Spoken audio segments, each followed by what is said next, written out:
अस्सलाम वालेकुम वरहमतुल्लाह। दोस्तों, आज की वीडियो में आपको एक हदीस मुबारक सुनाऊंगा।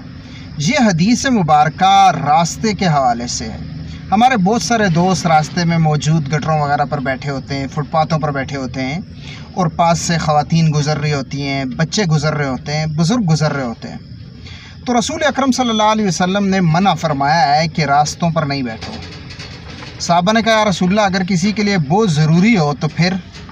तो रसूल अकरम सल्लल्लाहु अलैहि वसल्लम ने फरमाया कि अगर रास्तों के पास बैठो ना तो फिर रास्ते का हक़ अदा करो। साहबा ने पूछा, या रसूलल्लाह सल्लल्लाहु अलैहि वसल्लम, रास्ते का हक़ क्या होता है, हमें बताएं जो हम अदा करें। तो रसूल अकरम सल्लल्लाहु अलैहि वसल्लम ने फरमाया, पहला हक़ तो ये है कि तुम अपनी आंखें नीचे रखो ताकि वहाँ से कोई बहन बेटी गुज़रे तो आपकी नज़र उस पर ना पड़े। दूसरा ये है कि ये नहीं कि तुम्हारे सामने उधर कचरा पड़ा है और साफ़ जगह तुम बैठ गए हो कि जो गुज़र रहा है कचरे में से गुज़र रहा है। हुजूर ने फरमाया, दूसरा हक़ ये है कि रास्ते में से जो तकलीफ़ देने वाली चीज़ है, कोई कांटा, कोई पत्थर, कोई लकड़ी, कुछ भी, उसको हटा दो ताकि रास्ते से तकलीफ़ दूर हो। तीसरा हुजूर ने फरमाया कि जो तुम्हें गुज़रते हुए सलाम करो तुम उससे सलाम का जवाब दो।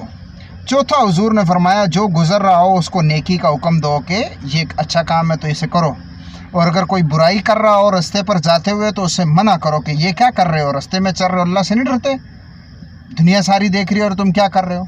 तो कहा, ये अगर 5 हक़ अदा करो तो फिर तुम रास्ते में बैठ सकते हो, वरना नहीं। इसलिए अगर आपको कभी मजबूरी हो और रास्ते में बैठना पड़े तो रास्ते के ये 5 हक़ ज़रूर अदा करें। इस हदीस को दूसरे दोस्तों तक भी पहुंचा दें। मेरी बयान की हुई दूसरी हदीसें सुनना चाहते हैं तो एक हदीस सीरीज़ की प्ले लिस्ट है, उसे ज़रूर सुनें। मिलेंगे अगली वीडियो में और आपको कुछ नया बताएंगे।